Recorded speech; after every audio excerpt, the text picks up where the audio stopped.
और कराची में जराइम की बढ़ती हुई वारदातों ने शहरियों को शदीद अदम तहफ़्फ़ुज़ का शिकार बना दिया है। आज शहर क़ायद का कोई भी इलाका महफूज नहीं। शहर में बढ़ती हुई वारदातें ने शहरियों का जीना मुश्किल किया हुआ है। तफ़सीलात जानते हैं हुनैन अली की इस रिपोर्ट में।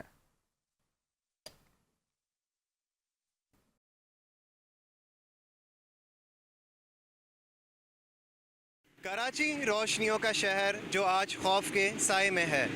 जराइम की बढ़ती हुई वारदातों ने शहरियों का सुकून छीन लिया है। आइए जानते हैं मज़ीद आवाम से।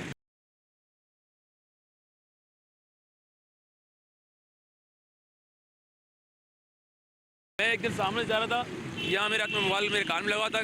मोटरसाइकिल में लड़के दो थे मेरे चीन के, पर मुश्किल से उनके हाथ से मोबाइल गिर गया मेरा, तो वो भाग गए थे। कराची में जुर्म खत्म नहीं हो सकता है। कराची में माशाल्लाह जराइम ख़त्म भी हो चुके हैं और नया जराइम भी चल रहा है। जो माफिया होता है, जो बुरे काम करवाते हैं, माशरा बिगाड़ते हैं, बच्चों को ख़राब करते हैं, धंधा करते हैं, आइस तो आप ये समझ लें कि मतलब आइस नीचे लेवल से लेके ऊपर लेवल तक पहुंची हुई है। क्रिमिनल मतलब एक तरीके से मिले हुए ना, बिल्कुल क्राइम तो होगा, जाहिर सी बात है। सरेआम बिक रही है। सदर में बंदे को मैंने छालिया लेने गए हो केबिन पे, खुलेआम मावा बेच रहे। वो तो जाहिर सी बात, मावा खुलेआम बिक रहा है। आप खुद देखे मोबाइल स्नैचिंग हो रही है। हम शहरी कराची में सेफ नहीं है।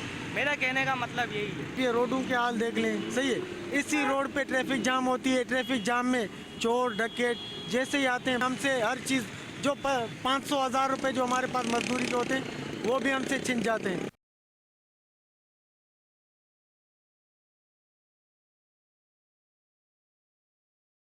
कराची में जराइम क्यों बढ़ रहे हैं? क्या कानून नाफिज करने वाले इदारे बेहिस हैं या मुजरिम बेखौफ? ये एक सवालिया निशान है। कैमरामैन जावेद अली के साथ हुनैन अली, 5 न्यूज़, कराची।